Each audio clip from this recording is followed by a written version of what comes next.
প্রিয় দর্শক, সবাইকে আমন্ত্রণ জানাচ্ছি নিউজ 24 নিয়মিত আয়োজন ইনসাইট পলিটিক্স অনুষ্ঠানে। আপনাদের স্বাগত জানাচ্ছি আমি নাহিদ হোসেন। আমাদের আজকের ইনসাইট পলিটিক্সের আলোচনার শিরোনাম আমরা ঠিক করেছি জেনারেল আজিজের নিষেধাজ্ঞা ও বাংলাদেশ যুক্তরাষ্ট্র সম্পর্ক। এরই মধ্যে নিশ্চয়ই সবাই অবগত আছেন সাবেক সেনাপ্রধান জেনারেল অবসরপ্রাপ্ত আজিজ আহমেদের বিরুদ্ধে যুক্তরাষ্ট্র ভ্রমণ নিষেধাজ্ঞা দিয়েছে। মূলত তার প্রবেশে নিষেধাজ্ঞা দেওয়া হয়েছে এবং তার পরিবারের সদস্যদের উপর গত রাতে স্টেট ডিপার্টমেন্ট থেকে একটি বিবৃতি দেওয়া হয়েছে ম্যাথিউ মিলারের বরাতে, এবং সেখানে বলা হয়েছে জেনারেল আজিজ আহমেদ তার কর্মকাণ্ডের কারণে গণতান্ত্রিক প্রতিষ্ঠানগুলো দুর্বল হয়েছে এবং তিনি তার ভাইকে অনৈতিকভাবে বিভিন্ন সামরিক বাহিনীর কাজ ঠিকাদারি কাজ পাইয়ে দেওয়ার জন্য সহযোগিতা করেছেন এবং তার বিরুদ্ধে ঘুষ গ্রহণের অভিযোগও আনা হয়েছে। এই অভিযোগগুলোতে বিশেষ একটি আইনে ফরেন অপারেশনস অ্যান্ড রিলেটেড অ্যাপ্রোপ্রিয়েশনস সেই আইনে তারা একটি নিষেধাজ্ঞা দেওয়া হয়েছে। তবে জেনারেল আজিজ আহমেদ আজ সারাদিন গণমাধ্যমের সাথে বিভিন্ন গণমাধ্যমের সাথে কথা বলেছেন। তিনি স্রেফ সবগুলো অভিযোগকে ভিত্তিহীন বলেছেন, মিথ্যা দাবি করেছেন এবং তিনি বলেছেন সুস্পষ্টভাবেই যে কেউ প্রমাণ করতে পারলে যে কোনো পরিণতি তিনি মেনে নেবেন। তার বিপরীতে পররাষ্ট্রমন্ত্রীর কাছে প্রশ্ন ছিল সাংবাদিকদের এই নিষেধাজ্ঞা সম্পর্কে বাংলাদেশ জানতো কিনা। তিনিও পরিষ্কার করে জানিয়েছেন বাংলাদেশের ওয়াশিংটনে যে দূতাবাস সেই দূতাবাসকে স্টেট ডিপার্টমেন্ট থেকে আগেই জানানো হয়েছিল। এই সামগ্রিক বিষয়ে একটু আলোচনা করতে চাই। আমাদের সাথে আজকে যুক্ত হয়েছেন এয়ার কমান্ডার অবসরপ্রাপ্ত ইশফাক ইলাহি চৌধুরী, নিরাপত্তা বিশ্লেষক এবং ইস্ট ওয়েস্ট ইউনিভার্সিটির ট্রেজারার। আপনাকে আমন্ত্রণ জানাচ্ছি। এবং আমাদের সাথে আছেন প্রথম আলো যুগ্ম সম্পাদক জনাব সোহরাব হাসান, সিনিয়র সাংবাদিক। আপনাকেও আমন্ত্রণ জানাচ্ছি। নির্বাচনের আগে থেকেই যুক্তরাষ্ট্রের সাথে বাংলাদেশের একটা খানিকটা শীতল সম্পর্ক যাচ্ছিল। নির্বাচন, মানবাধিকার, গণতন্ত্র সবকিছুকে কেন্দ্র করে নানান রকম তির্যক মন্তব্য আমরা শুনেছি, নানান রকম আলোচনা শুনেছি। নির্বাচনের পর আবার সেই টোনও পরিবর্তন হতে দেখেছি এবং খুব সম্প্রতি কয়েকদিন আগে ডোনাল্ড লু সফর করেছেন, অ্যাসিস্ট্যান্ট সেক্রেটারি দক্ষিণ এবং মধ্য এশিয়া বিষয়ক। তার সফরের মধ্য দিয়ে বেশ একটি পজিটিভ ভাইব আমরা লক্ষ্য করেছিলাম। যুক্তরাষ্ট্র এবং বাংলাদেশ একই সাথে কাজ করবে, এগিয়ে যেতে চায়, পুরনো কঠিন ইস্যুগুলোকে পাশে সরিয়ে রেখে সেগুলো নিয়ে কাজ করবে, ইতিবাচক জিনিসগুলো নিয়ে একসাথে এগিয়ে যাবে।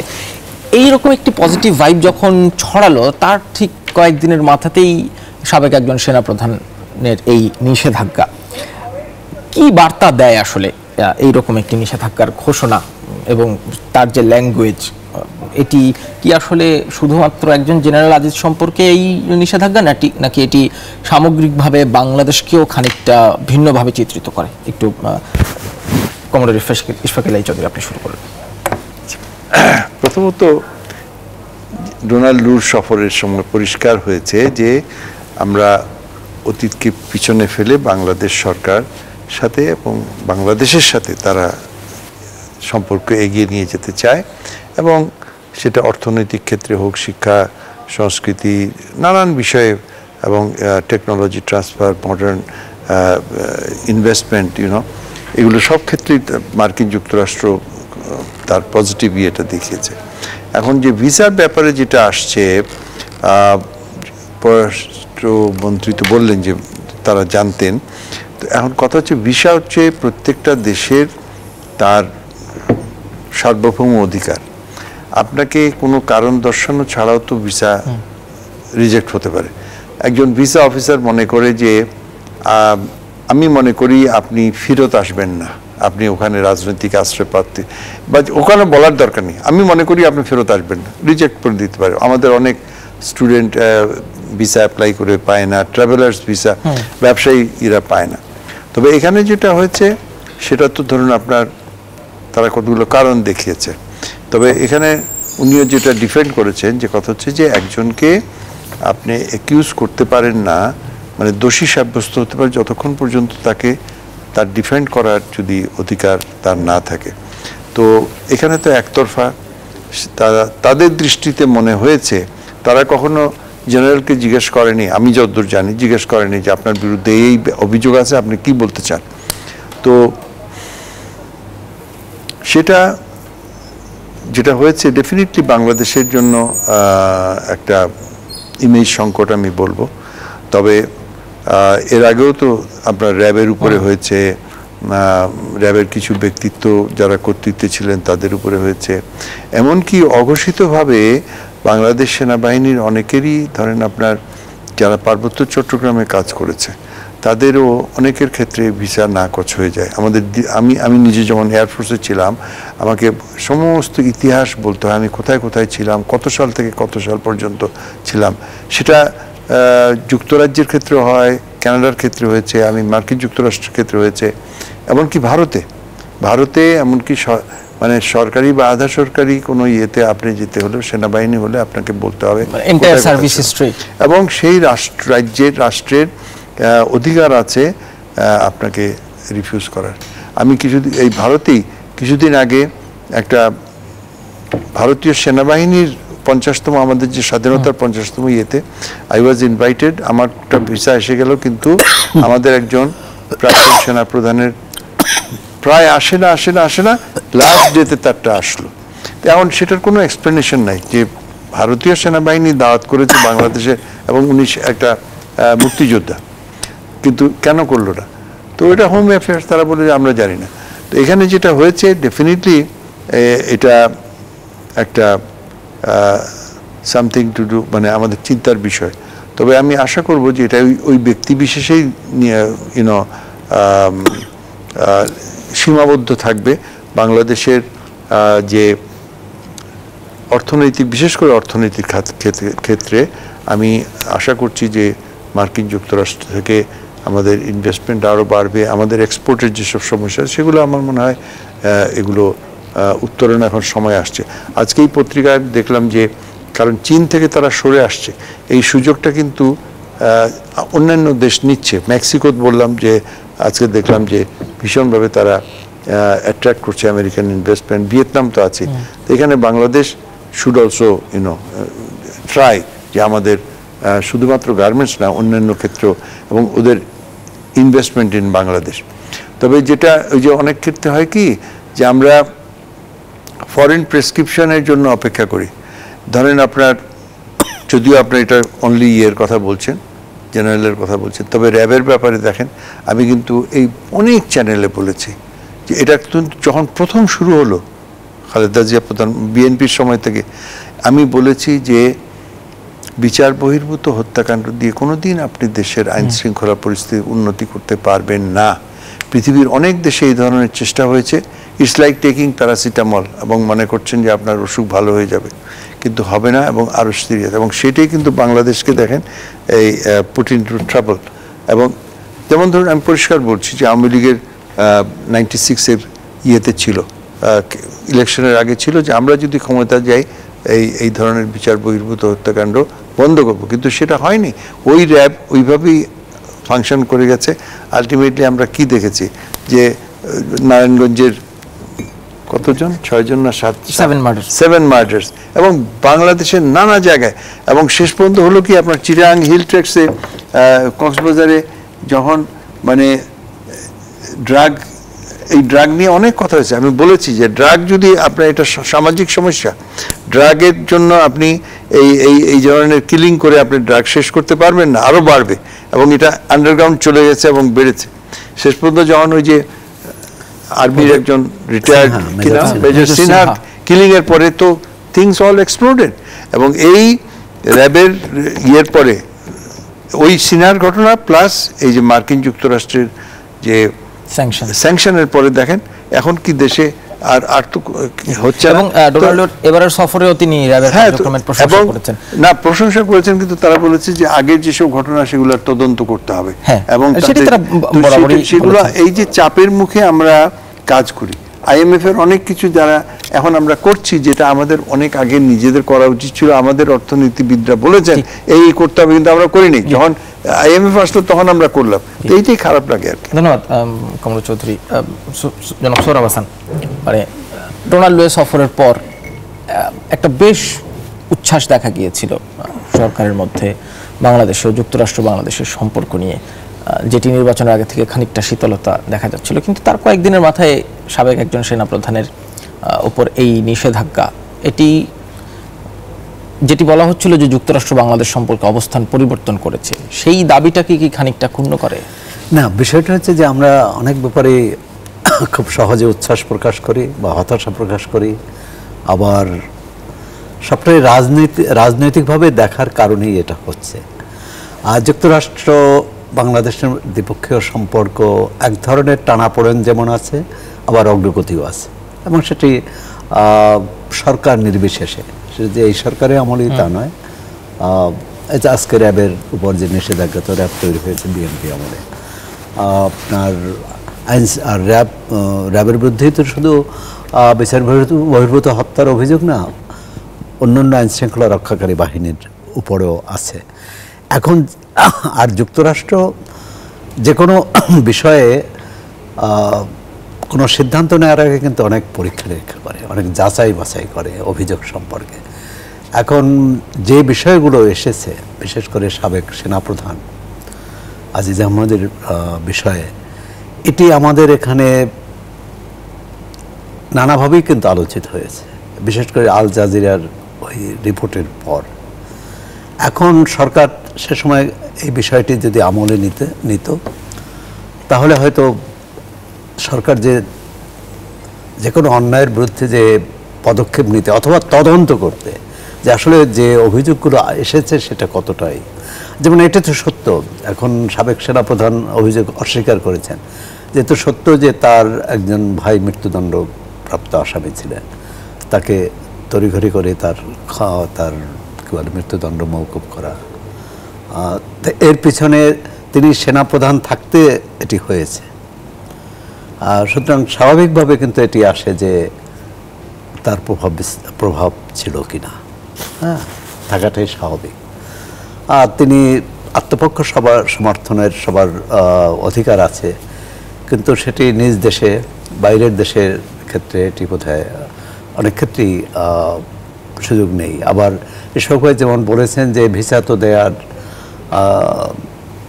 সার্বভৌম অধিকার যে কোনো রাষ্ট্র দিতে পারে, না দিতে পারে, তবে এই ক্ষেত্রে বোধহয় শুধু ব্যক্তি নয়, এই ব্যক্তিকে ছাড়িয়ে এখানে দ্বিপক্ষীয় সম্পর্কের একটা টানাপোড়েন, একটা অভিঘাতের প্রতিফলন এটি লক্ষ্য করা যায়। অনেকেই মনে করেন যে নির্বাচনের আগে আর পরে আমেরিকার সাথে সম্পর্কের অনেক পরিবর্তন হয়েছে। আমার ধারণা সে অনেক পরিবর্তন হয়নি। তারা কিন্তু বলেছেন যে তাদের দৃষ্টিতেই ঘটনাগুলো, দ্বিপক্ষীয় সম্পর্কটা তাদের দৃষ্টিতেই তারা দেখতে চায়, অন্য কোনো দেশের চোখে নয়। একই সঙ্গে তারা দ্বিপক্ষীয় সম্পর্ক এখানে বড় যেমন নির্বাচনের পর 7 জানুয়ারি নির্বাচনের পর অনেক বিশ্লেষক, এমনকি আমেরিকান বিশ্লেষক, তারা বলেছেন যে যুক্তরাষ্ট্রের পররাষ্ট্রনীতির যে পূর্বশর্তগুলো বা যে পররাষ্ট্রনীতির যে ঐতিহ্য ছিল, যে ভিত্তি ছিল, সেই ভিত্তি অনেকটাই দুর্বল হয়েছে, অনেকটাই অগ্রাহ্য হয়েছে রাজনৈতিক স্বার্থে। তা এখানে হ্যাঁ, বাংলাদেশের এই ভূ রাজনীতির সুবিধাও পেয়েছে। সুবিধা কতদিন রাখতে পারবে সেটি এ বিষয়ে, যে যুক্তরাষ্ট্র মনে করে যে বাংলাদেশকে তার প্রয়োজন এই অঞ্চলে তার স্বার্থ রক্ষার জন্যে, শুধু ভারত তার পাশে থাকাটাই যথেষ্ট নয়। আপনি দেখুন যে উপমহাদেশের রাজনীতিতে একটা বেশ ঝড়ো হওয়া, সেটি শ্রীলঙ্কা বলেন, মালদ্বীপ বলেন, বাংলাদেশ, ভারত এমনকি। তবে অনেক বিষয় হচ্ছে কি আমাদেরই, যেটি ইশফাক ভাই বলেছেন, যুক্তরাষ্ট্র নিষেধাজ্ঞা দেওয়ার পর আমরা বিচার বহির্ভূত হত্যার ব্যাপারে সজাগ হলাম, তার আগে কেন হলাম না? এবং বাংলাদেশ সরকার যে ঘটনা, যে অভিযোগগুলো এসেছে, এখন বাংলাদেশ সরকারের পক্ষ থেকে যদি এটি তদন্ত করে যথাযথ কর্তৃপক্ষের মাধ্যমে, সেটি কিন্তু সবচেয়ে কার্যকর হবে, যে স্বচ্ছতা, জবাবদিহি সরকারের, এবং সেখানে তথ্য প্রমাণ থাকে যে তিনি কোনো অন্যায় করেননি, তা চ্যালেঞ্জ করা যাবে। আর যদি তথ্য প্রমাণ না থাকে তাহলে কিন্তু চ্যালেঞ্জ করা কঠিন হবে। আর যে বিষয়টা হচ্ছে যে ডোনাল্ডোর সফরের কয়েকদিন পর, যেটা নাটকীয় বা কাকতালীয় যদি বলি, যে সফরের কয়েকদিন পরে যখন আপনি বললেন যে দ্বিপক্ষীয় সম্পর্ক আরও এগিয়ে নেওয়া এবং অতীতের ক্ষতগুলো ভুলে যে সম্পর্ককে জোরদার করার ব্যাপারে ডোনাল্ডো বললেন, বাংলাদেশ পক্ষ থেকে পররাষ্ট্রমন্ত্রী এবং পররাষ্ট্র সচিব তারাও বললেন, কিন্তু এটি তো এক সপ্তাহের মধ্যে সিদ্ধান্ত বদল হয়নি, না, নিশ্চয়ই। সিদ্ধান্তটা অনেক আগেই হয়েছে। সুতরাং এটি একটি বার্তা কিন্তু, এবং বার্তাটা ইতিবাচক নয়। এখন বাংলাদেশ সরকার কিভাবে এটি করবে, কারণ একটা হচ্ছে সম্পর্কটা বাংলাদেশের সাথে যুক্তরাষ্ট্রের সম্পর্ক, জেনারেল আজিজ বা অন্য কোনো ব্যক্তির সঙ্গে নয়। এখন যেমন র্যাব এবং র্যাবের কয়েকজন কর্মকর্তার বিরুদ্ধে যে অভিযোগ, সেই অভিযোগের ক্ষেত্রে কিন্তু তারা বলেছেন যে তদন্তের কথা যেমন বলেছেন, আবার যে র্যাবের কার্যক্রম যে উন্নতি হয়েছে, মানবাধিকার লঙ্ঘনের ঘটনা কমেছে, সেটাও বলেছে। এখন বাংলাদেশ কিভাবে এগুলো মোকাবেলা করবে? ধরেন যুক্তরাষ্ট্র বললই না, বা এই সাবেক সেনাপ্রধানের বিরুদ্ধে কোনো ভিসা নিষেধাজ্ঞাই দেয়া হলো না, তাহলেও তো আমাদের আত্মজিজ্ঞাসার প্রয়োজন, আমাদের সুশাসনের জন্য, আত্মসমালোচনার প্রয়োজন, সুশাসনের জন্যে, আইনের শাসনের জন্যে, এবং রাষ্ট্রের মতো চলতে দেওয়ার জন্যে। মানে আমরা যাতে বলতে পারি যুক্তরাষ্ট্রে মানবাধিকার লঙ্ঘন হলে অবশ্যই আমরা বলি, এই যে বিশ্ববিদ্যালয়গুলোতে ছাত্র শিক্ষকদের উপর যে নিপীড়ন হয়েছে, যে সেটা কিন্তু বলি। দেখুন, এর মধ্যে একটু পার্থক্য আছে, সেটা কৌশলী উত্তর হোক আর যাই হোক। ডোনাল্ড লু কিন্তু বলেছেন যে এটাকে আমরা স্বাগত জানাই। আমরা কিন্তু, আমি জানি না আমাদের নীতি নির্ধারকদের মধ্যে কেউ বলেছেন কিনা যে তারা যে সমালোচনা করেছেন এই সমালোচনাকে আমরা স্বাগত জানাই। যদি এরকম মনোভাব থাকতো তাহলে এটা সংশোধনের পথটা সুগম হয়। আমরা আলোচনায় ফিরবো একটা বিরতি নিয়ে। প্রিয় দর্শক, ইনসাইড পলিটিক্স একটা বিরতি নিচ্ছি, ফিরছি খানিকক্ষণ পরে, সঙ্গেই থাকবেন। বিরতির পর আবারও আমন্ত্রণ জানাচ্ছি ইনসাইড পলিটিক্সে। আজ কথা বলছি জেনারেল আজিজের নিষেধাজ্ঞা এবং বাংলাদেশ যুক্তরাষ্ট্র সম্পর্ক। সাথে আছেন এয়ার কমোডর অবসরপ্রাপ্ত ইশফাক রায় চৌধুরী এবং জনাব সোহরাব হাসান। এয়ার কমোডর চৌধুরী, আপনার কাছে আবার একটু আসি। যদি ধরেন মানে দ্বিপাক্ষিক সম্পর্কের দৃষ্টিকোণ থেকে দেখলে, ডোনাল্ড লুয়ের সফরের নিশ্চয়ই বেশ আগে এই সিদ্ধান্তটা হয়েই ছিল, তারপরে সেই সফরে পজিটিভ ভাইব দেয়া হয়েছে, এবং তারপরে এই সিদ্ধান্ত, এই দুটির মধ্যে হয়তো কোনো সময়ের বিবেচনা হয়তো কাকতালীয়, কিন্তু দ্বিপাক্ষিক দৃষ্টিকোণ থেকে দেখলে কোনো রকম কি সম্পর্কের উত্থান পতন শঙ্কা দেখেন আপনি? এই দেখেন, আপনার বাইডেন প্রশাসনের এটা বাংলাদেশ, এক একটা দেশের জন্য ওদের এক একটা অবজেক্টিভ থাকে। সৌদি আরবকে কখনো বলবে না যে তোমার দেশের রাজনৈতিক চালু না করলে, রাজনৈতিক দল না থাকলে বা রাজনৈতিক কর্মকাণ্ড না থাকলে আমি তোমার সাথে ব্যবসা করব না, এটা হবে না। সেখানে তাদের হচ্ছে যে continuous safe and passage of energy resources. সেখানে যদি কোনো শক্তি সৌদি আরবেতে আসে যে মার্কিন যুক্তরাষ্ট্র বা পশ্চিম ইউরোপে তারা তেল বেচবে না, তাহলে কিন্তু তাদের সাথে তাদের লাগবে, because that's the national interest. এখন বাংলাদেশ, এই যে আমি কিছুক্ষণ আগে ভিয়েতনামের কথা বললাম, ভিয়েতনামে আপনার is the most officially most favoured nation, এবং সেখানে তাদের ব্যবসা বাণিজ্যর সাথে, তাদের ইনভেস্টমেন্টের সাথে, ভিয়েতনামে কি কোনো গণতন্ত্র আছে? One party state, right?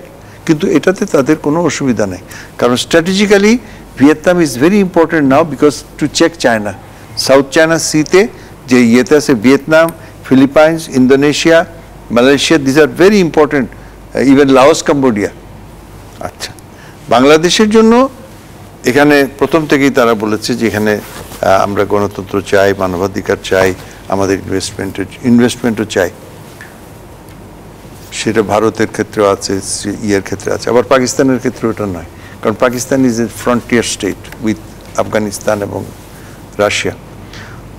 তো বাংলাদেশে যদি কেউ তারা চায় যে আমাদের এখানে গণতন্ত্র হোক আর বা আইনের শাসন হোক, আমি তো এর মধ্যে কোনো খারাপ কিছু দেখি না। আমি ইতিমধ্যে আপনাকে বলেছি যে যখন র্যাবের উপরে নিষেধাজ্ঞা আসলো তারপর থেকে দেখেন আমাদের ক্রসফায়ার বন্ধ হয়ে গেছে, এনকাউন্টার বন্ধ হয়ে গেছে। তার ফলে কি দেশের আইন শৃঙ্খলা খারাপ হয়েছে? আমার তো মনে হয় আগের যেরকম ছিল এখনো খারাপও আছে, ভালোও আছে, ইয়ে হচ্ছে। আবার অর্থনৈতিক, আমি আবার বলছি, মার্কিন যুক্তরাষ্ট্রের জন্য মার্কিন যুক্তরাষ্ট্র বাংলাদেশের জন্য প্রয়োজন, আবার বাংলাদেশেরও মার্কিন যুক্তরাষ্ট্রকে অত্যন্ত প্রয়োজন। আমাদের maximum export, single export destination যদি দেখেন ওয়েস্টার্ন ইউরোপ বাদ দিয়ে মার্কিন যুক্তরাষ্ট্র, এবং আমরা তাদের সাথে, এবং তারাও আমাদের জন্য important because we are the another, যদি তাদের এনি এখন যে গ্লোবাল যে ইয়েটা আছে ইন্দো প্যাসিফিক, সেখানে যে বাংলাদেশ ইজ এ গেটওয়ে, যে বাংলাদেশের সাথে আপনি যদি মায়ানমার যেতে হয় বা চায়না যেতে হয়, বাংলাদেশকে আপনি ক্রস করতেই হবে, তা না হলে আপনাকে হিমালয়ের উপর দিয়ে যেতে হবে। কিন্তু এই যে স্যার এক এক দেশের জন্য যে অবজেক্টিভটা ডিফারেন্ট, কিন্তু যুক্তরাষ্ট্র আবার বলে দুর্নীতি রোধে তাদের এটি হচ্ছে গ্লোবাল কমিটমেন্ট। এইখানে কি এক ধরনের দ্বিচারিতা দেখা যায় না? দ্বিচারিতা তো বটেই, দ্বিচারিতা। আমি বললাম যে এগুলো গ্লোবাল ইয়ে হলো প্রত্যেকটা রিজনের জন্য, প্রত্যেকটা দেশের জন্য। সব থেকে বড় কথা হচ্ছে যে আমার ন্যাশনাল ইন্টারেস্ট, আমার জাতীয় ইন্টারেস্টটা কি। মার্কিন যুক্তরাষ্ট্রের এক একটা এলাকার জন্য তাদের এক একটা ইন্টারেস্ট। যেমন ধরুন ওই যে বললাম, সৌদি আরবিয়া বা কুয়েত বা দুবাইতে তারা গণতন্ত্র চাইবে না, যে এখানে যেন তাদের কোনোভাবে তাদের এনার্জি রিসোর্সেস যে সাপ্লাই চেইনটা যেন নষ্ট না হয়, এখানে যেন ইরান এসে প্রবলেম ক্রিয়েট না করে, হুতি বিদ্রোহী এখানে ইয়ে না করে, বা রাশিয়া যেন এখানে ঢুকতে না পারে, চীন এখানে যেন প্রবেশ না করতে পারে। ঠিক আছে, বাংলাদেশের ক্ষেত্রে তো ইটস প্রায়োরিটিজ আর ডিফারেন্ট। এখন এখানে তারা এই দ্বিচারিতা বলেন যাই বলেন, যে মূল জিনিসটা হচ্ছে আপনার জাতীয় ইন্টারেস্টটা কি এবং সেটা সার্ভ করছে কিনা। বুঝছি জনাব সোহরাব হাসান, সম্পর্কের দৃষ্টিকোণ থেকে এটি কতটা শঙ্কাজনক, এবং দ্বিচারিতা নিয়েও যদি একটু বলেন। যখন যুক্তরাষ্ট্র বলে এটি তাদের গ্লোবাল কমিটমেন্ট, কিন্তু তাদের অবজেক্টিভ এক এক দেশের জন্য এক এক রকম হয়, তখন সেই দ্বিচারিতাও একটা স্বার্থের বিবেচনায় করা কিনা? আমাদের দৃষ্টিভঙ্গি এক এক দেশের জন্য এক এক রকম হয় না। এটা তো প্রতিটি দেশই তার জাতীয় স্বার্থ, ভূ রাজনীতি এবং ব্যবসা বাণিজ্য তো আছেই, এটাই অগ্রাধিকার দিয়ে থাকে। যুক্তরাষ্ট্র হয়তো বাড়তি মানবাধিকার, গণতন্ত্র ইত্যাদির কথা বলে, কিন্তু প্রকৃত অর্থে হচ্ছে তার ব্যবসায়িক সুবিধা, তার বাণিজ্যিক সুবিধা, তার সামরিক সুবিধা, তার ভূ রাজনৈতিক সুবিধা। যেটি অনেকেই বলেন যে যুক্তরাষ্ট্রের সাথে বেশ কিছু ব্যবসায়িক সম্পর্ক নতুন করে গড়ে ওঠার সম্ভাবনা আছে, যেমন তেল গ্যাস আহরণের ক্ষেত্রে, কৌশলগত সম্পর্কের ক্ষেত্রে যুক্তরাষ্ট্র গুরুত্ব দিয়ে আসছে। তো সেটা একই কারণে যে বাংলাদেশ পুরোপুরি যাতে চীনা বলয়ে চলে না যায়, কারণ বাংলাদেশের যে প্রতিবেশী মিয়ানমার পুরোপুরি চীনা বলয়ের অধীন। যদিও ভারতের সাথেও তাদের সদ্ভাব আছে, সুসম্পর্ক আছে, কিন্তু মিয়ানমারের উপর চীনের যতটা নিয়ন্ত্রণ, ততটা নিয়ন্ত্রণ ভারতের নেই। আবার মিয়ানমারে এখন যে যুদ্ধ অবস্থা চলছে, এটি কোন দিকে যাবে সেটাও বলা কঠিন। সুতরাং বাংলাদেশ সম্পর্কে তাদের সতর্ক দৃষ্টি আছে। একই সঙ্গে বাংলাদেশ থেকে তো তারা সুবিধা নিতে চাইবেই। এখন আমরা সুবিধাটা নিতে পারবো কিনা, যে কোনো দেখুন, যত স্বৈরাচারী রাষ্ট্র হোক, কর্তৃত্ববাদী রাষ্ট্র হোক বা গণতান্ত্রিক রাষ্ট্র হোক, রাষ্ট্রের একটা কোনো বিষয়ে একটা জাতীয় ঐকমত্য থাকে। সেই ঐকমত্যটা হচ্ছে পররাষ্ট্র নীতির ক্ষেত্রে এক ধরনের জাতীয় সমঝোতা, বোঝাপড়া, মানে অভিন্ন দৃষ্টিভঙ্গি। কিন্তু দুর্ভাগ্য যে আমরা সেটি দেখাতে পারিনি। আওয়ামী লীগ কোনো সিদ্ধান্ত নিলে বিএনপি সেটা পুরোপুরি নাকচ করে দেয়। বিএনপি কোনো কথা বললে পররাষ্ট্রনীতির ক্ষেত্রে আওয়ামী লীগ নাকচ করে দেয়। এতে কিন্তু আমাদের বন্ধু রাষ্ট্র যেমন সুযোগ পায়, আমাদের যাদের সাথে প্রতিযোগিতা আছে, যাদের সাথে সম্পর্কের টানাপোড়েন আছে, তারাও সুযোগ পায়। সেক্ষেত্রে এক ধরনের কি বলে, আর অর্থনৈতিক ক্ষেত্রে যেটি স্পষ্টভাবে বললেন, অর্থনৈতিক ক্ষেত্রে তো আমরা দুর্বল অবস্থানে। যুক্তরাষ্ট্র আমাদের সাথে ব্যবসা করেছে, যদি ব্যবসা না করে তারা যতটা ক্ষতিগ্রস্ত না হবে, তারাও ক্ষতিগ্রস্ত হবে, কিন্তু বাংলাদেশ অনেক বেশি ক্ষতিগ্রস্ত হবে। এটি কিন্তু মাথায় রাখতে হবে। এবং আমাদের সমস্ত একটি ঘটনাই সম্পর্কে চির ধরাবে বা সম্পর্কে ওলটপালট হয়ে যাবে সেটা মনে করি না। তবে যে ঘটনাকে কেন্দ্র করে, সেই ঘটনাকে আমি মনে করি যে বাংলাদেশ সরকারের আমলে নিয়ে এর সুষ্ঠু তদন্ত হওয়া উচিত এবং এটি জনগণকে জানানো উচিত।